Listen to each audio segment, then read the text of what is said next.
So we have been reading from chapter 15, all about the holy instant, holy encounters, the laws of God that prevail in a holy instant, and the perfect communications that arise in that moment.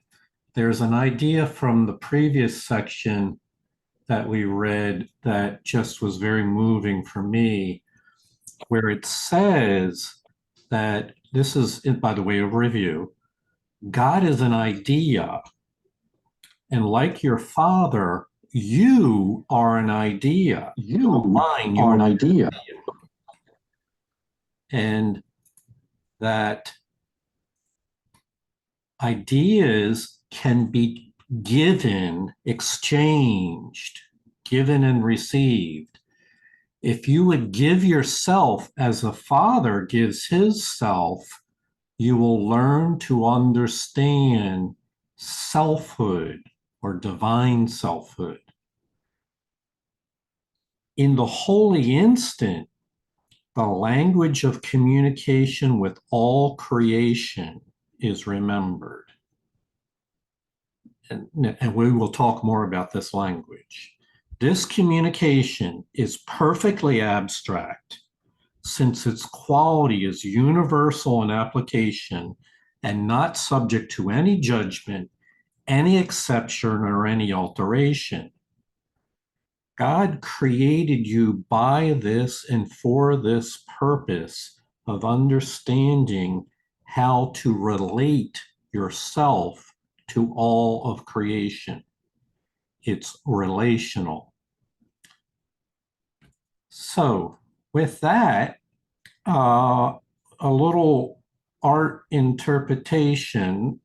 So, take a look at this image and look at the relationship that is implied here. Would you want to buy property from this person? Would you trust them? No. So we need to look at what goes on as a substitute for real relationships, the imposter phenomena, which we think of as motivated by the ego. And we'll take a look at that in this evening's reading, which is entitled The Needless Sacrifice. And Julie C. will be our reader this evening. Be sure to thank her at the end for her service. Beyond the poor attraction of the special love relationship, and always obscured by it, is the powerful attraction of the Father for his Son. There is no other love that can satisfy you, because there is no other love. This is the only love that is fully given and fully returned. Being complete, it asks nothing. Being wholly pure, everyone joined in it has everything. This is not the basis for any relationship in which the ego enters. For every relationship on which the ego embarks is special.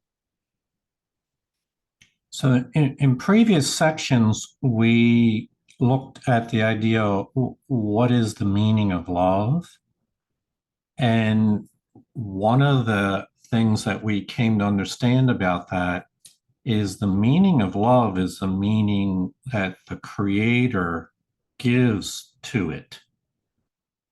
It's the Creator's gives meaning to love, and therefore loving relationships can only be understood with respect to relationships with the Creator. There is no other love. There's no variation on love, which is true and lasting and stable and unconditional. This is the only love that can be fully given and fully returned. It's a state, it implies a state of being that we call complete. And in that completion, everything, it's an integration with all that there is. It contains everything. And so we will contrast that with the way the ego talks about relationships, where the ego would separate out a few with particular attributes and attempt to make love out of a set of special relationships. This contrast will help us to learn to understand what this broader, more all-encompassing love of the Creator, how it differs, will help us to understand it better.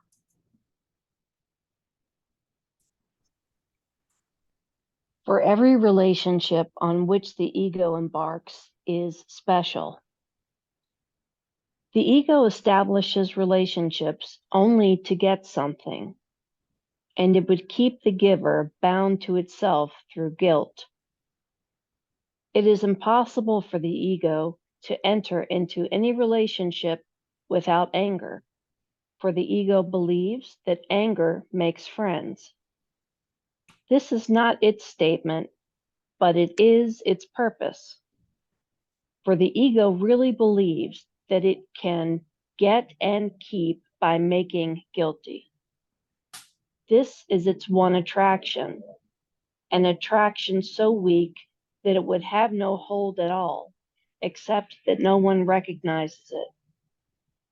For the ego always seems to attract through love and has no attraction at all to anyone who perceives that it attracts through guilt. Mhm. So it's a principle, a fundamental tenet that the ego operates in relationships through guilt. And when you try to understand that, it's not always obvious. If you look at life, people you know, it's not always obvious that underneath the mask of the ego is what's being hidden from view, which is a deep sense of having what's rebelled from the plan of God and gone off and creating an attempt to create a separate plan independent from the Creator's plan, and the guilt that is affiliated with that effort. Well, all relationships of the ego are passed through this lens of guilt for this reason. So again, you may not be able to sense it directly, but as you look deeper and deeper on the fundamental motivations, what is it the person really wants from the relationship? Remember, the ego always establishes relationships not to give, but to get something. Susie? I just wanted to make a really quick comment. It's very interesting. When I read through this, the first couple of times or whatever, I was starting to understand the ego, and then I would project it, I would look at somebody else and say, okay, yes, I can see how that is in that relationship with that person. As I'm reading it now, I am looking at me, the ego in me, how the ego in me does all of this. And it's just interesting to see myself starting to take like responsibility for my ego or the way I show up in relationships or what my motives are. I just wanted to make that comment because it just, I was always reading it from somebody else's ego, with a little bit of blame in there. Oh, that's the ego. But yeah, so just a comment. It's a big shift that's happening. So yeah, it's that whole responsibility thing. Yeah, no, thank you for pointing that out, Susie. I find that it's true for most people. It's much easier to take note of other people's flaws than to acknowledge one's own. And so it's a sign of progress that formerly we noticed it about other people so easily, but couldn't see it in ourselves. But now we've moved on to the point that, as you say, we're responsible for ourselves and can acknowledge that and not feel all overwhelmed by the fact that it's true of that we've been called out. Our ego's been called out in this. Heather? Yeah, this is how our brothers become our mirrors. As soon as we see it in someone else, it's mine. I am that. Where you spot it, you got it. Yeah. Yeah. Okay, so ego fostering all these relationships, whether it's apparent or not, guilt is in getting something from the other person is the key motivation. The sick attraction of guilt must be recognized for what it is. For having been made real to you, it is essential to look at it clearly, and by withdrawing your investment in it, to learn to let it go. No one would choose to let go what he believes has value. Yet the attraction of guilt has value to you only because you have not looked at what it is and have judged it completely in the dark. As we bring it to light, your only question will be why it was you ever wanted it. You have nothing to lose by looking open-eyed, for ugliness such as this belongs not in your holy mind. This host of God can have no real investment here.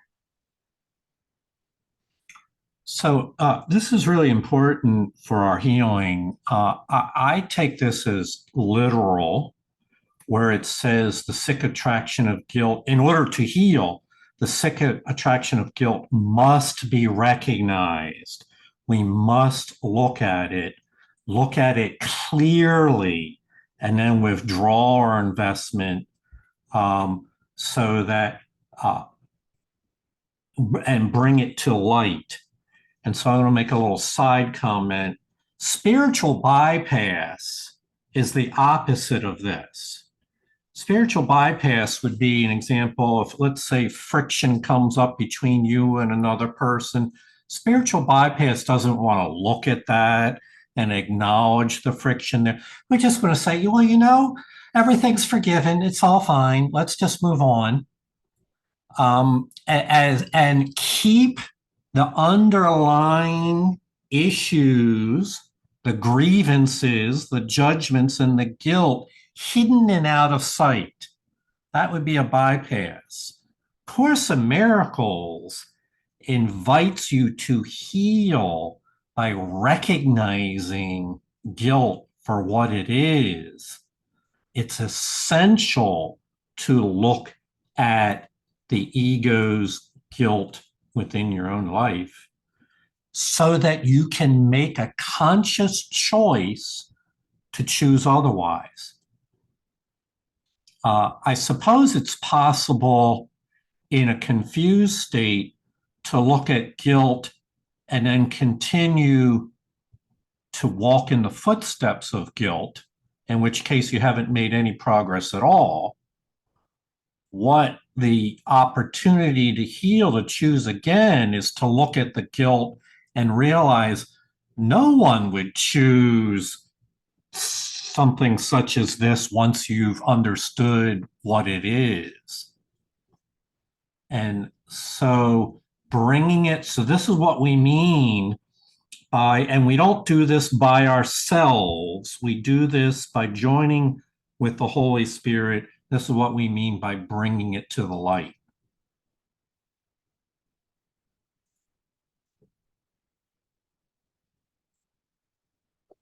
We said before that the ego attempts to maintain and increase guilt, but in such a way that you do not recognize what it would do to you. For it is the ego's fundamental doctrine that what you do to others, you have escaped. The ego wishes no one well. Yet its survival depends on your belief that you are exempt from its evil intentions. It counsels, therefore, that if you are host to it, it will enable you to direct its anger outward, thus protecting you. And thus it embarks on an endless, unrewarding chain of special relationships, forged out of anger and dedicated to but one insane belief, that the more anger you invest outside yourself, the safer you become. Mm-hmm. So this really contrasts well the difference between investing outwardly in projecting the problem, the quote problem, whatever we believe, the grievance and the guilt, projecting that as belonging to someone else, not me, seeing it as being caused by outward circumstances for which I have no control. This is the ego's position. This is the opposite of accepting responsibility for your own thoughts. So it really contrasts here. And the ego would have you do this with really every attribute of your life, having always to point to others as being the ones that are responsible for this condition, such as your unhappiness, such as your own feelings of lack of love, always looking outwardly rather than recognizing the power of your own mind to change your perceptions along with the Holy Spirit and to choose again. So this is what we call a sacrifice. This is a sacrifice of your ability to see clearly in order to remain in this imposter mode that the ego would foster. It is this chain that binds the Son of God to guilt, and it is this chain the Holy Spirit would remove from his holy mind. For the chain of savagery belongs not around the chosen host of God, who cannot make himself host to ego. In the name of his release, and in the name of him who would release him, let us look more closely at the relationships the ego contrives, and let the Holy Spirit judge them truly. For it is certain that if you will look at them, you will offer them gladly to him. What he can make of them you do not know, but you will become willing to find out, if you are willing first to perceive what you have made of them. Mm-hmm. And if it wasn't clear before, we'll repeat it again, that we must look closely at the relationships the ego contrives to perceive what we've made of them in the name of the ego. This may be one of the reasons, I'm not sure, I'm just speaking informally here. Many people show up for A Course in Miracles, brand new to it, hang around for 3 to 6 months, and then fade away for unknown reasons. Large numbers of people. Maybe you were one of them after a certain period of time. And I think part of it is that looking closely at the relationships the ego within has made, that's not exactly um, something that people are happy to do. People are more happy to project the blame outward and to place others as being responsible.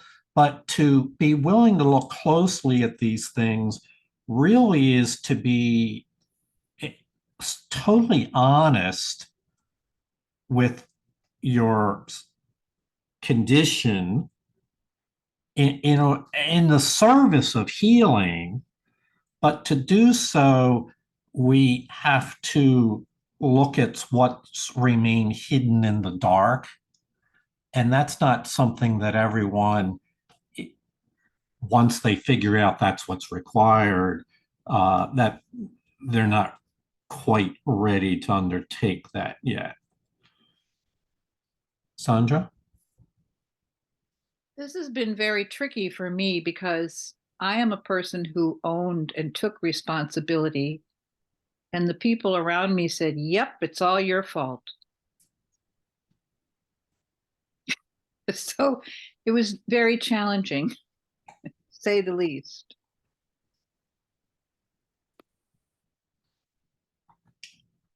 Yeah, I think in this process that the Course is describing, this is a process between you and your divine therapist, the Holy Spirit. This is not group therapy. This is a deep inward examination where we don't really need other people's opinions there. What we need is a gentle, loving guidance of the Holy Spirit, who knows perfectly how to help us heal there. But this is not something that we want to entrust in the hands of others who are themselves unresolved in these issues. So it's only later, after we've unearthed some of that, that the outward phase of carrying this message to others is encouraged in the Course. It was a gift though, Jonica, because it just, there was no place for me to go but to the Holy Spirit.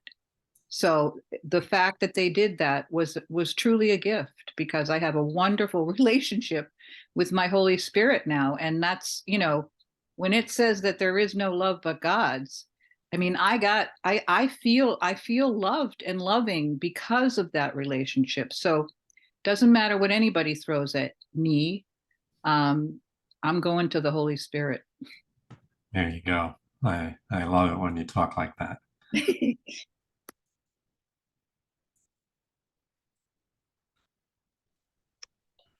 In one way or another, every relationship the ego makes is based on the idea that by sacrificing itself, it becomes bigger.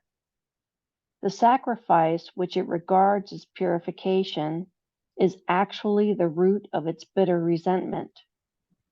For it would prefer to attack directly and avoid delaying what it really wants. Yet the ego acknowledges reality as it sees it and recognizes that no one could interpret direct attack as love. Yet to make guilty is direct attack, although it does not seem to be. For the guilty expect attack, and having asked for it, they are attracted to it. Mm-hmm. So just a moment ago in the previous paragraph, it says we must look more closely at what the ego has made on relationships. And then here is an explanation of what's been going on. So there's two levels. This occurs frequently with the ego. there's outward mask, and there's that hides an inner strategy of the ego. So there's two layers. So the outward one is, oh, I'm sacrificing myself for you. The inner layer is a part of a bitter resentment that would cause the ego to be alienated towards other. This is an ancient hatred that would the ego would prefer to just overtly attack, but that strategy is unlikely to work with most people, and so it camouflages it with something more acceptable, which is I'm sacrificing myself for the good of you. All right. So and feel free to offer your own interpretation here, because these are strategies that have remained hidden in the subconscious mind. Even therapists are often not in touch with these matters.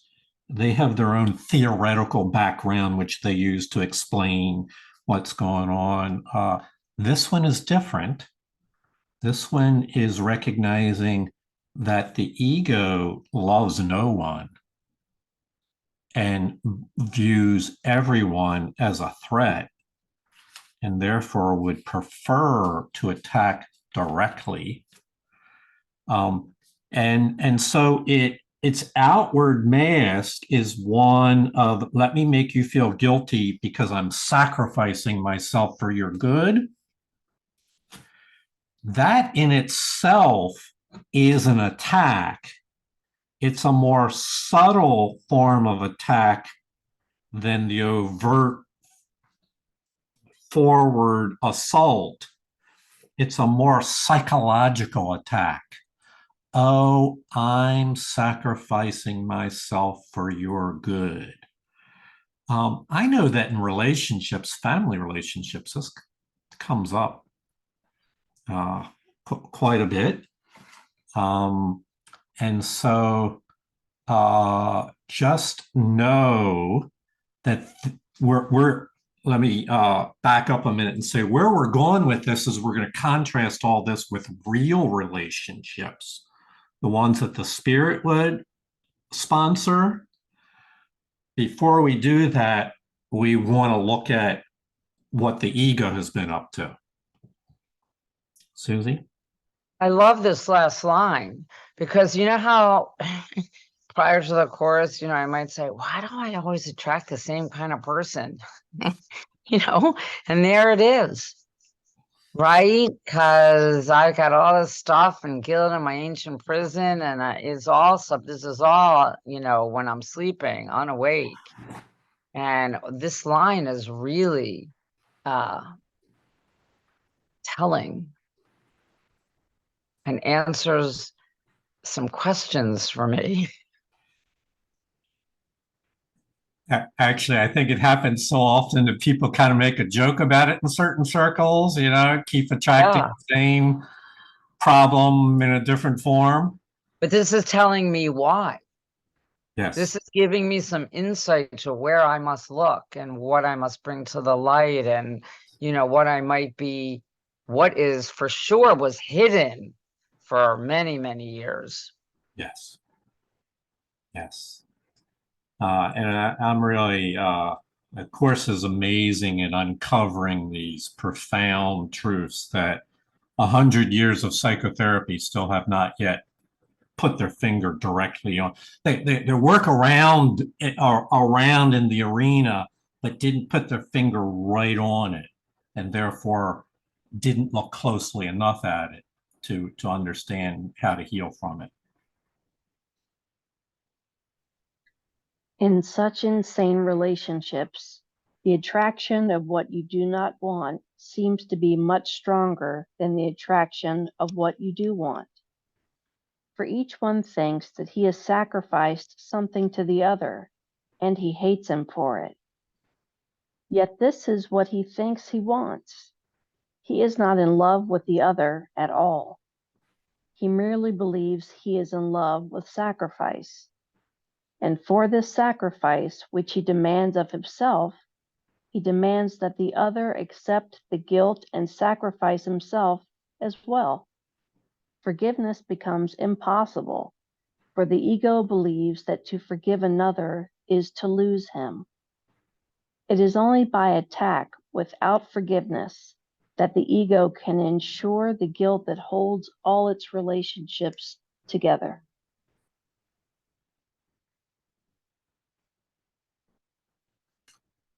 I'm not sure I wanted to comment on this, but have you ever heard of a relationship where two people had been together for a long time, but the real love had long since passed, but they remained together for other practical reasons? It's not in love with the other at all. She merely believes he's in love with sacrifice. Yeah, these things are all too often appear. Julie? Yet they only seem to be together. For relationships to the ego mean only that bodies are together. It is always this that the ego demands, and it does not object where the mind goes or what it thinks, for this seems unimportant. As long as the body is there to receive its sacrifice, it is content. To the ego, the mind is private, and only the body can be shared. Ideas are basically of no concern, except as they bring the body of another closer or farther. And it is in these terms that it evaluates ideas as good or bad. What makes another guilty and holds him through guilt is good. What releases him from guilt is bad, because he would no longer believe that bodies communicate, and so he would be gone. So this is really telling. Please take note, because we can contrast real relationships in spirit with what the ego fosters. To the ego, a mind is a private chamber to which no one else has access. Private thoughts, isolated, separate from everything else. And only the presence of a body can be shared. You can share the same room, share the same time and space, etc.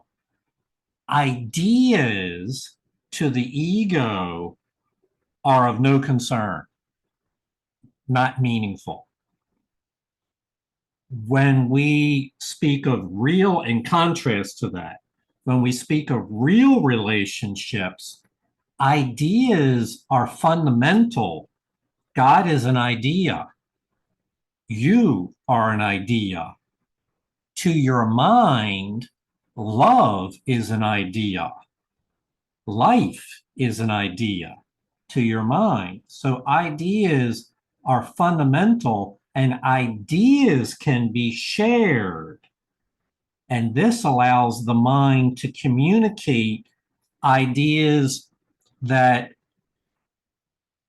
and we're talking about good ideas or ideas that the Holy Spirit would endorse.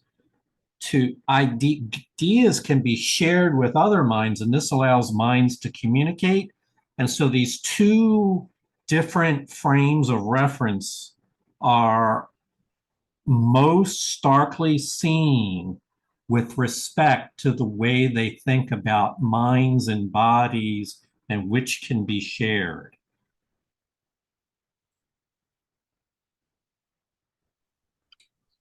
Suffering and sacrifice are the gifts with which the ego would bless all unions.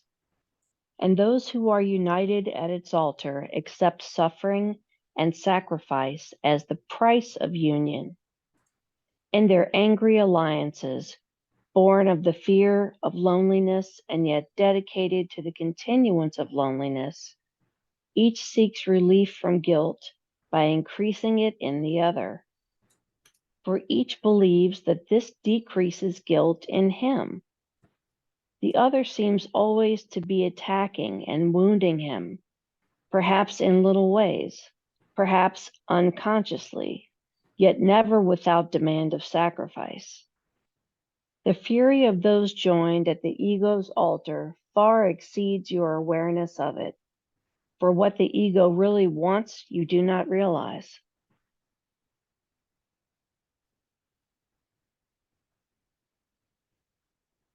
Sorry, I got a little distracted there. They're introducing the notion of the altar here, and which is a symbol used in A Course in Miracles. Real quickly, we'll go over it once again. The meaning of this symbol. It symbolizes an interior experience within you, within yourself. It can be devoted to the ego or to God. It represents those things which you treasure the most in your life as you understand your life. So, take for instance, a person who's obsessed with money. Money could be fill their altar, devotion to making money. Or you can put a lot of other things on there as well. I'm just using that one example.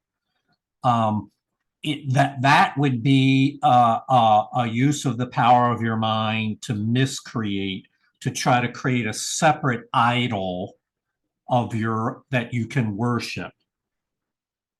When we heal, we recognize those false gods, those false idols, and we gladly surrender them, to the Holy Spirit, who dismisses them as unimportant and having no effects, and clears the way for us to have an encounter with our Creator. So at the higher level, the altar becomes a place of devotion of our relationship to Creator and creation. Everything is there. It's a symbol. So in this paragraph, it's referring to the ego hijacking the altar for its own purpose. Those who are united at its altar accept suffering and sacrifice as the price of union. So this would be the confused, ego hijacked individual whose altar has some form of false god, false idol. There may be several idols that are used as substitutes to try to make one feel content without true love.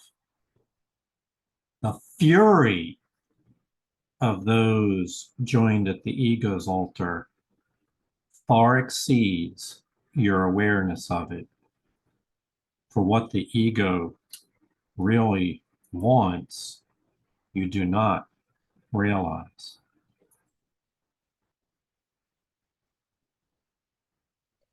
Whenever you are angry, you can be sure that you have formed a special relationship which the ego has blessed, for anger is its blessing. Anger takes many forms, but it cannot long deceive those who will learn that love brings no guilt at all, and what brings guilt cannot be love and must be anger. All anger is nothing more than an attempt to make someone feel guilty. And this attempt is the only basis the ego accepts for special relationships. Guilt is the only need the ego has, and as long as you identify with it, guilt will remain attractive to you. Yet remember this: to be with a body is not communication. And if you think it is, you will feel guilty about communication and will be afraid to hear the Holy Spirit, recognizing in His voice your own need to communicate. Yet remember this: to be with a body is not communication. And if you think it is, you will feel guilty about communication and will be afraid to hear the Holy Spirit, recognizing in His voice your own need to communicate. Yes. So, what the buzzwords used in the Course in Miracles to talk about this agenda the ego has is called the attraction to guilt. It's a strange attraction to guilt. It is the currency that the ego trades in, is where can I find guilt, trade in guilt, and amass guilt. Its chief motivation. Anger is a byproduct of that. Because guilt is always a type of judgment against another. I find you guilty of infractions of not living up to my expectations. This is a judgment of one person against another. It's a form of separating through judgment and thereby attacking the other person by thinking myself as suitable to be the judge of another.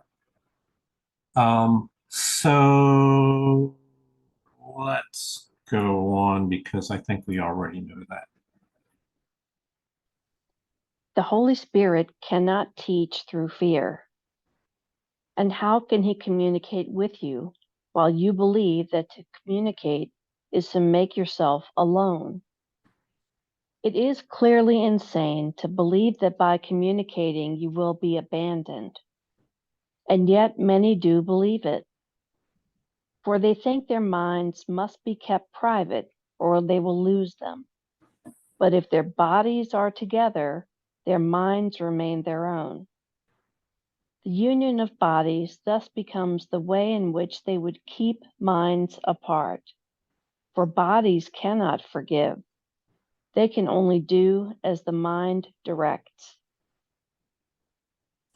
So, one of the things that is stepping back from a minute from what we're reading is a pattern is many of the sections start out with a long indictment of the ego's strategies and then conclude the section with a statement about how the Holy Spirit can rectify all those things. That's true of what we're reading this evening as well. It's kind of, we've been waiting for, all right, well, when do we get to the Holy Spirit solution? There's all this looking more closely at what the ego is up to, and it's not a pretty picture. It's a hopeless, despairing, angry, bitter picture. And so the last three paragraphs are will emphasize the possibilities of choosing again and healing through the Holy Spirit. So one conclusion you can have of what we've read so far is it's insane to believe that by joining your mind and sharing yourself with others, you would be abandoned. And yet many prefer to withdraw into themselves in their private, what the ego believes is a private mind, for they think their minds must be kept private or they will lose them. The reason I want to emphasize this is in a moment, we're going to talk about the opposite of what perfect communication is. And you clearly understand perfect communication by contrasting it with what it is not. What it is not is a belief that what it is not is keeping your mind private. It is not withdrawing into oneself, but instead it's about a type of relationship that you have with others, even when they are not physically present. Everyone here, for example, for many of us, our parents may have already passed from this world. Not saying it's required, but for many people that's true. But you still have a relationship with your parents, whether or not they're physically on this world or not. You still have an idea of them, a way of representing them in your mind, and a attitude towards them of whether or not we've completely forgiven them and see them as our equals, or maybe we still have some forgiveness to do and we have some grievances and resentments towards them. It's a relationship, whether they're present on the planet in physical form or not, it's still a relationship in the mind. And so, ego stands for the opposite of that.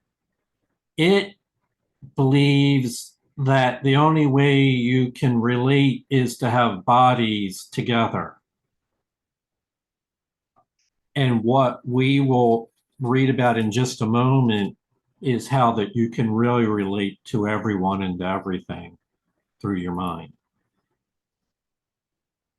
So that sets us up for this concluding paragraphs.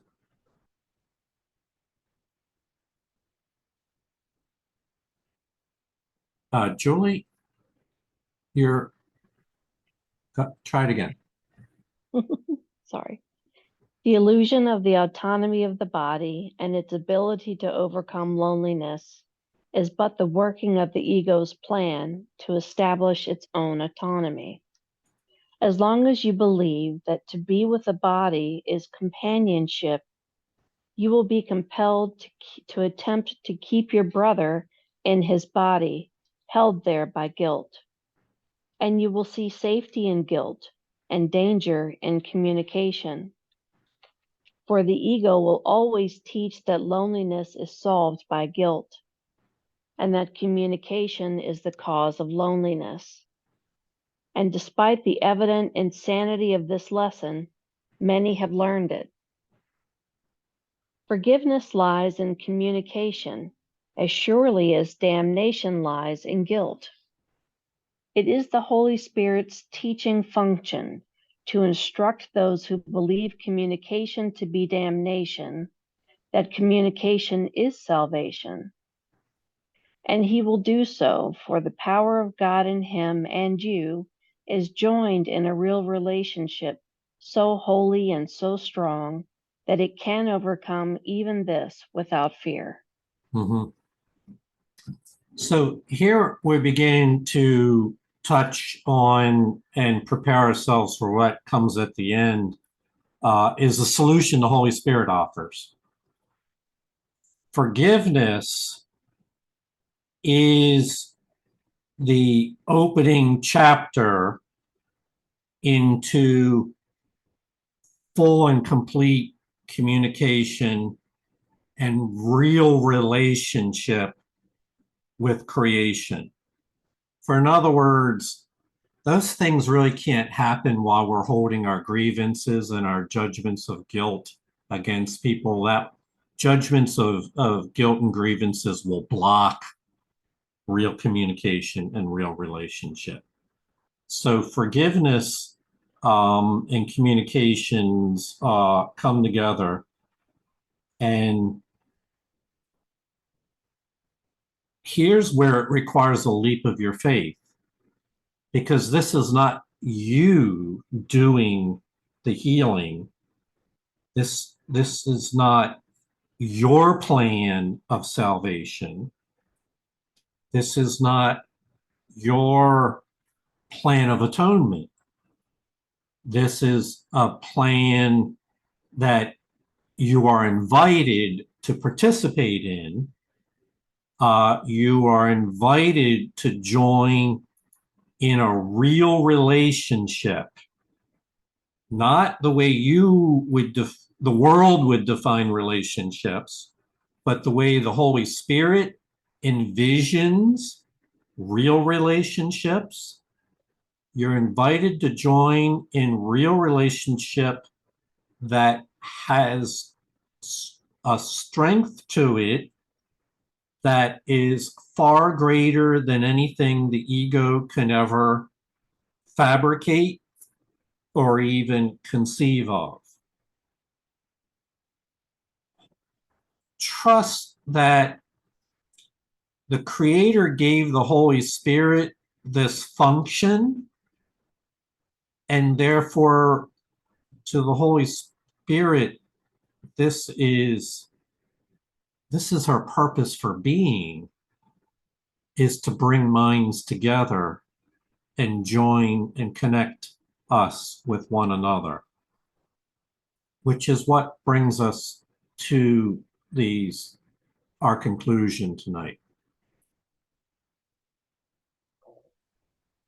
It is through the holy instant that what seems impossible is accomplished, making it evident that it is not impossible. In the holy instant, guilt holds no attraction, since communication has been restored.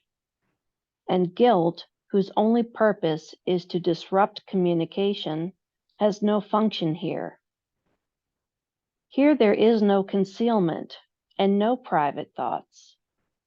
The willingness to communicate attracts communication to it and overcomes loneliness completely.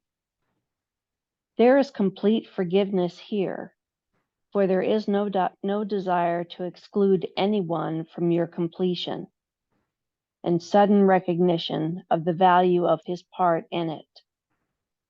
In the protection of your wholeness, all are invited and made welcome. And you understand that your completion is God's, whose only need is to have you be complete. For your completion makes you His in your awareness. And here it is that you experience yourself as you were created and as you are. So there is a transcendent concept called the holy instant that we've been reading about that has properties that would seem impossible, but yet are possible through the Holy Spirit's power and ability. So it takes a leap of faith on your part to even embrace the possibility of the holy instant, much less the possibility of it appearing in your life and your experience. It takes faith. It's a transcendent, it is, the holy instant is without a doubt a reflection of the light of heaven here in time on earth. It's a transcendent encounter. And it has certain properties which cannot be understood by your ego mind. You can only understand them in your higher mind. And so we'll talk about them again and again because this is a bit of a stretch. In the holy instant, it's a type of joining of your awareness of perfect equality with the other. And there's no concealment. There's nothing to hide. There's no shame or guilt. And therefore, there's no defense mechanisms or psychological pretending, no imposter phenomenon, no mask. The mind is open to be met in a real relationship. And so we call this a willingness to communicate, to be encountered soul to soul. And this overcomes loneliness completely. Let's say this a few other times. Of all the experiences you can possibly have that would satisfy your soul, the holy encounter is the satisfaction of your soul, to be met by another soul as an equal, to be seen and recognized and appreciated without any judgments and any guilt. So we refer to this as a state of complete forgiveness. And it involves no judgment of the other person's station in life. It's a recognition of the value of the other person. And in doing that, it amplifies your own true nature, your own true self, because you are now valuing others as you would value yourself.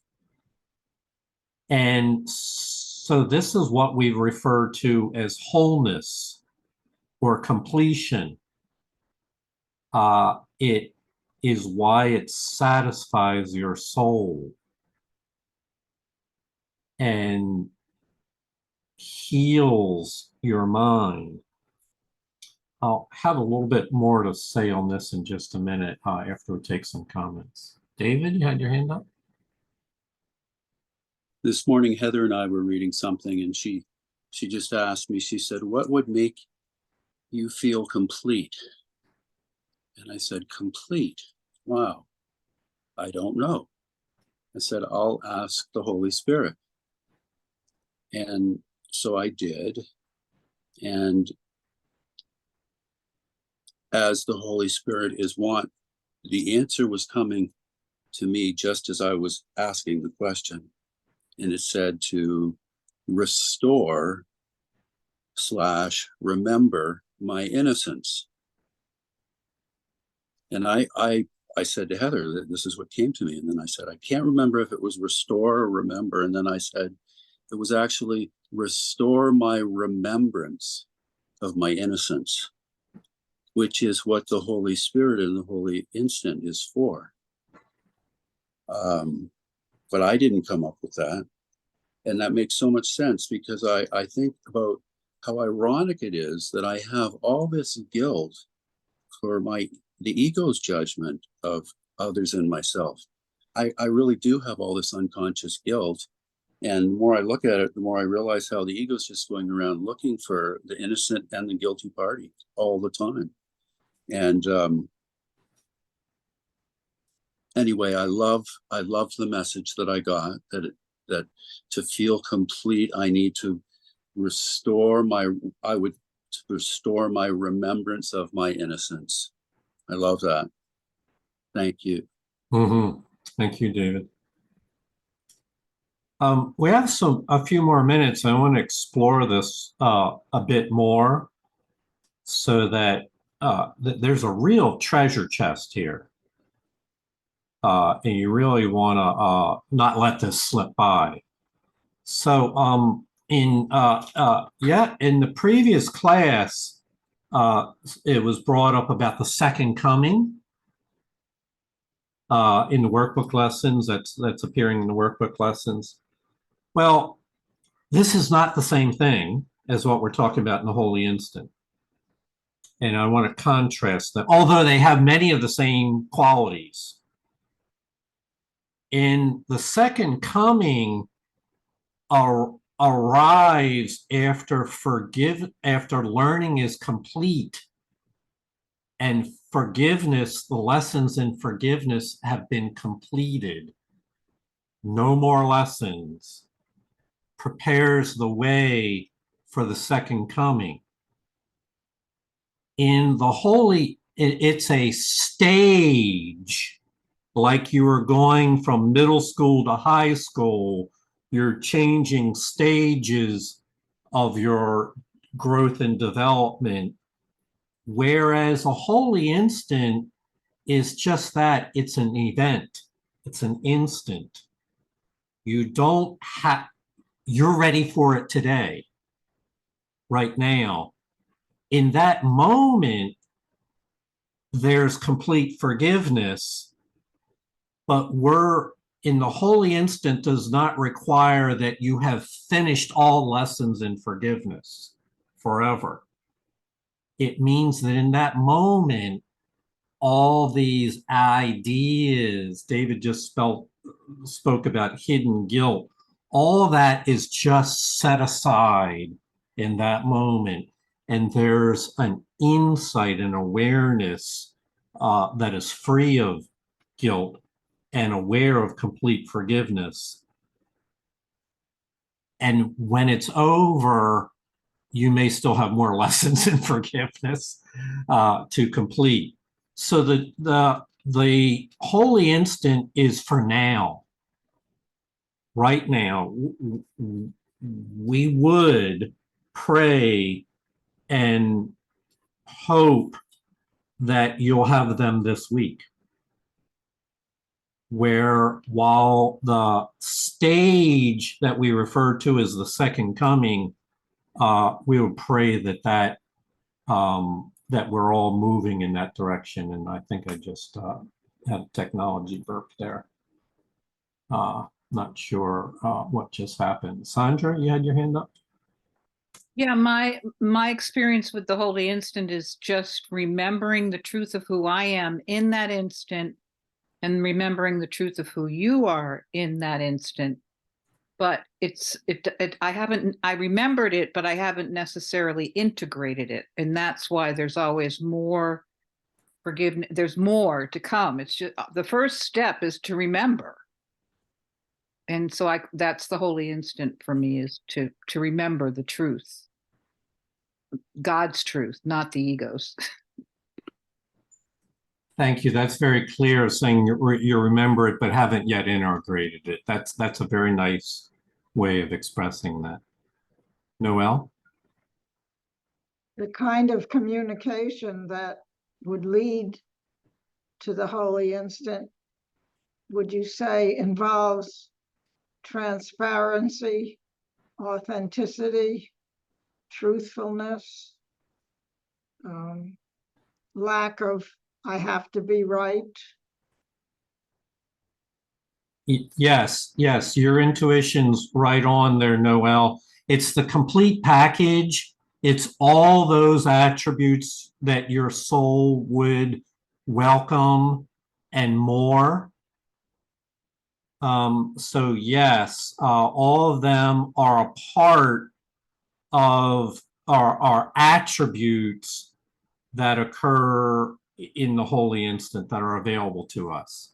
And not because we have progressed so far along that we've got all these abilities now, but because the Holy Spirit is providing all that is needed in that moment. Heather, you had your hand up? Yeah, I'm just so where all these descriptors are really describing our innocence. No concealment, no private thoughts. It's like the child that's just so innocent and pure, just, says whatever on his mind. It doesn't have censor anything because there's nothing he feels guilty about. So I just love that we're in the process and going like from third grade to fourth grade. So instead of feeling, I started to feel guilty when I was looking at all the stuff that was coming up, like, oh my God, I do that too. And oh, I'm doing that. So I started to go there and there was like, no, it's like going from second to third grade. You don't shame yourself for what you don't know. You're stepping into a whole new way of learning and in a whole new place. So just as was really helpful to think of this as just moving up in the curriculum. Mhm. Yeah, thank you for saying that. And everyone take note to not allow the ego to drag you into a guilt cycle by recognizing, oh, I've been doing that.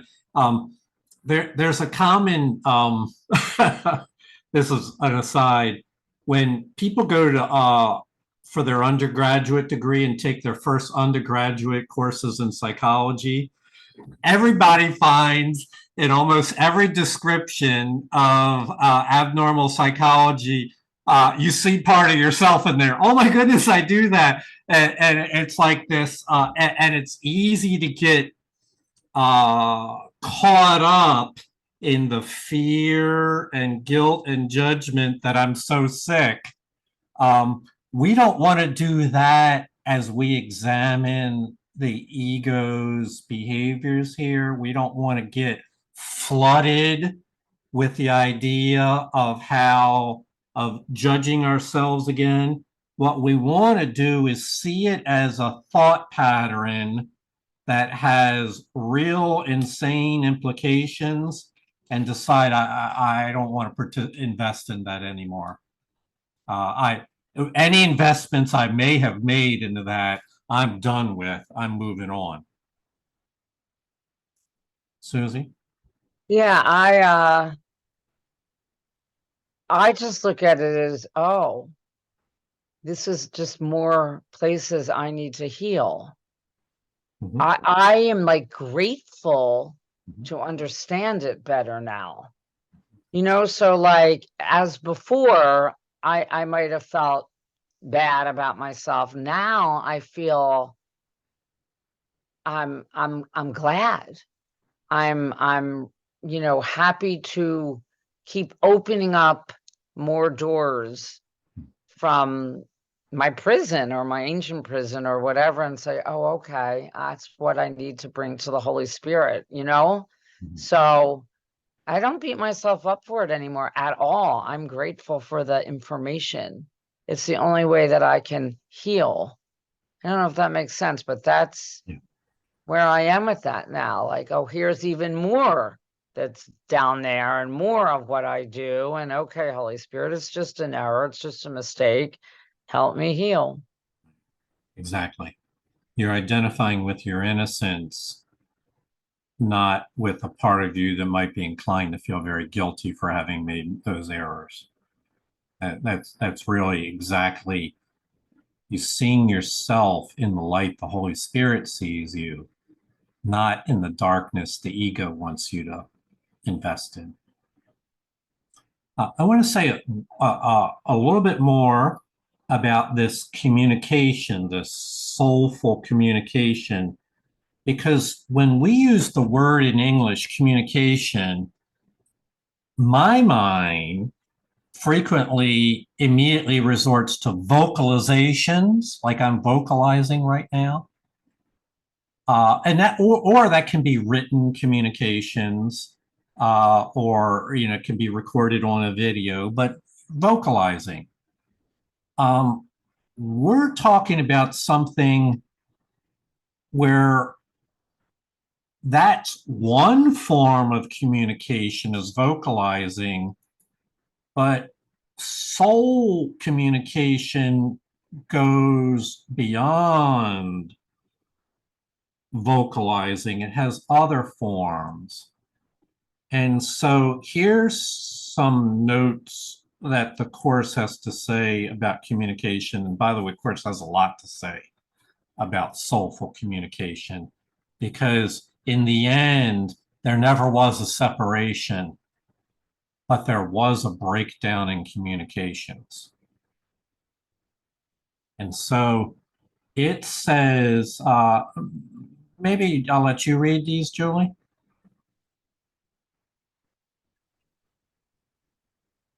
Creation and communication are synonymous.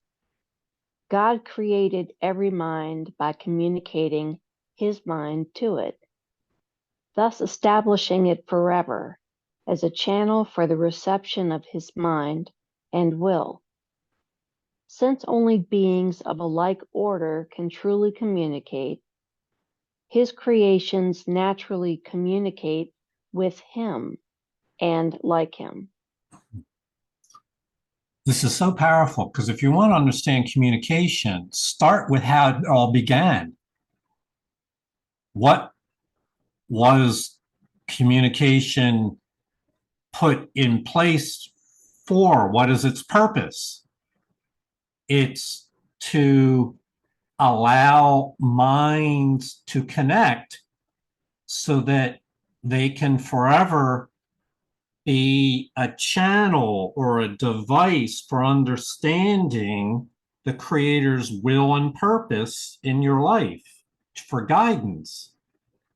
And so it's natural that at the low, I prefer to use your soul, but we really mean your higher mind.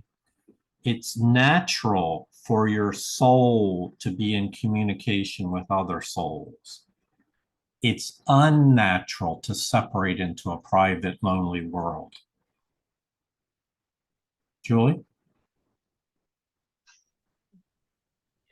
Creation and It's on, sorry, it begins with this communication.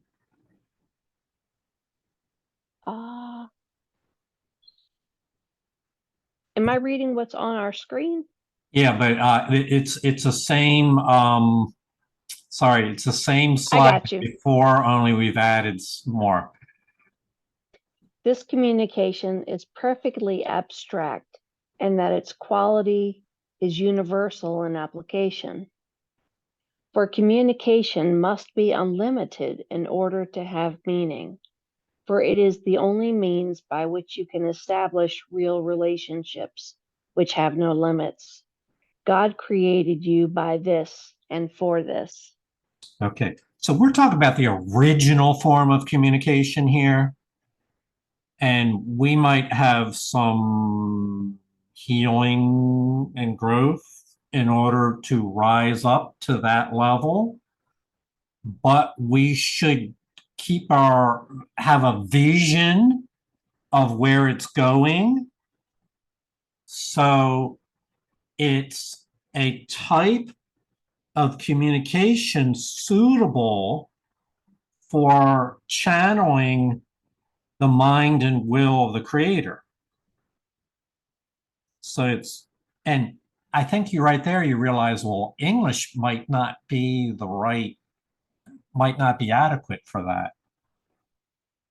English might be English or any other human language are substitutes and symbols, but are certainly not perfect forms of communicating the mind of the Creator.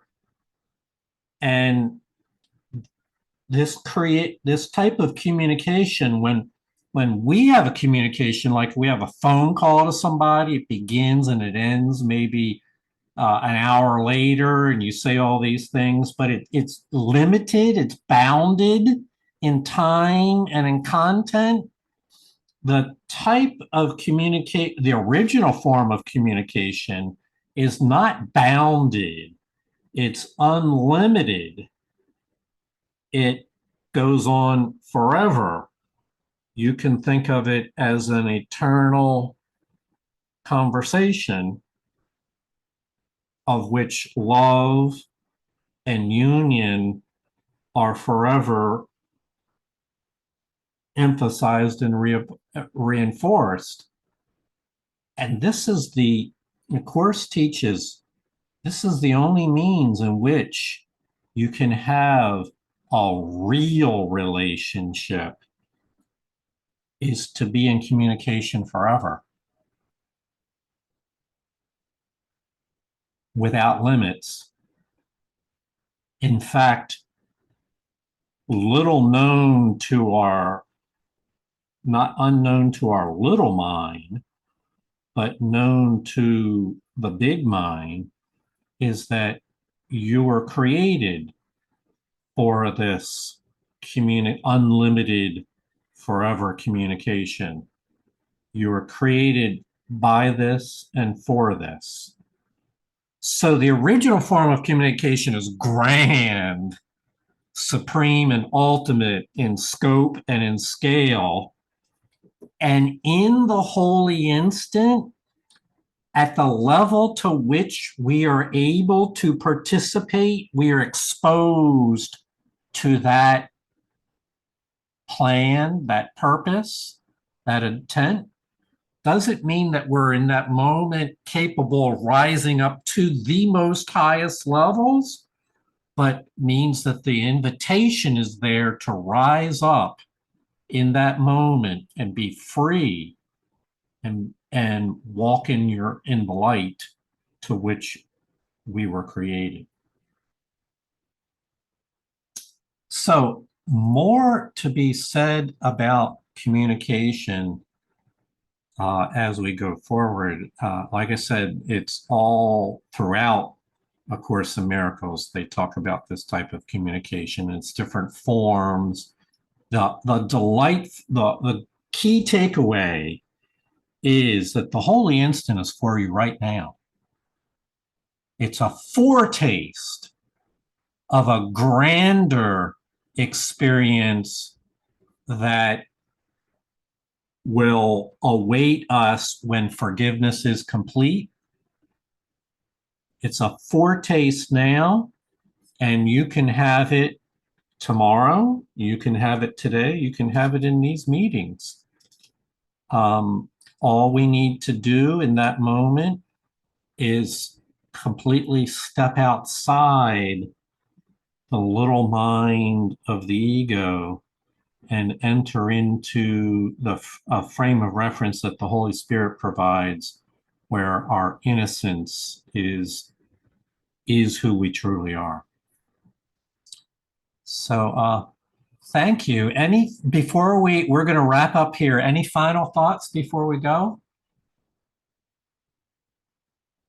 I would just like to say, I love this plan. It's a great plan. It's like, I don't think I'd be alive if this wasn't God's plan. I mean, I just don't think I would have made it without this plan. So I'm very grateful.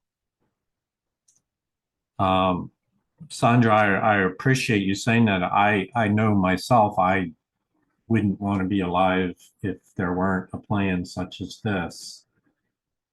This keeps me going as well. So thank you for saying so. I think maybe she speaks for many of us in that, and I see a lot of heads nodding there. Noel? One of the things in putting the Holy Spirit's direction for communication for me is not feeling guilty for feeling guilty. Why don't you elaborate on that a little bit, Noel? What do you mean by that? Well, first, not spiritually bypassing, recognize I feel guilty for this and this. And then saying, oh my God, I feel so guilty because I feel so guilty. And it's like double self-condemnation. Yes. Yeah, that's important that you do recognize that, and that is a way in which the ego will attempt to entrap us as we look more closely at these ego strategies. We don't want to identify our true nature with those errors. we want to identify our that mistakes and make a new decision of not repeating those mistakes anymore, but hand the consequences over to the Holy Spirit, and then be free of those past infractions. And also, I think, Susie, you brought this up earlier. Wherever I am, it's okay, that idea. And that's part of the self-acceptance and recognizing the Holy Spirit's going to lead me from this moment forward. Indeed. Indeed. Well, in all these matters, it's best to view oneself through the loving eyes of the Holy Spirit and not view oneself through the critical and shaming eyes of the ego as we look at these things. That's the whole art of miracles, is to use her eyes to re-examine these things, not fall back into old patterns and look at ourselves through the shaming and condemnation of the ego. David? Yeah, I find one of those sentences in the last paragraph. Guilt's only purpose is to disrupt communication. To be very revealing.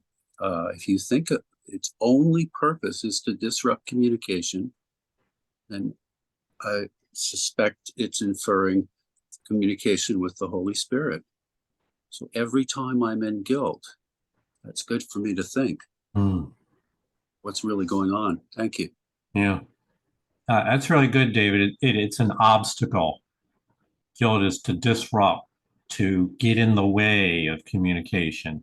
And that's why in the introduction to Course in Miracles, this program is not here to teach you to love, but it is here to help remove the obstacles to the awareness of love's presence. And guilt is a big obstacle, as we've seen. It's one of the primary obstacles. All right, my friends. Julie, thank you for reading, and you have a wonderful trip ahead of you. And we'll get together. This is Sunday, so I will, wait until you join in with tomorrow's reading. It promises to be amazing. So we'll look forward to connecting with you again real soon. Namaste. Namaste. Namaste. Thanks, you, Jules. Thank you, Julie, for reading. Namaste, everybody. Everyone. See you tomorrow. Have a good night, Namaste. everybody. Keep Thank you. polite. Thank you. Bye. Sandra, oh.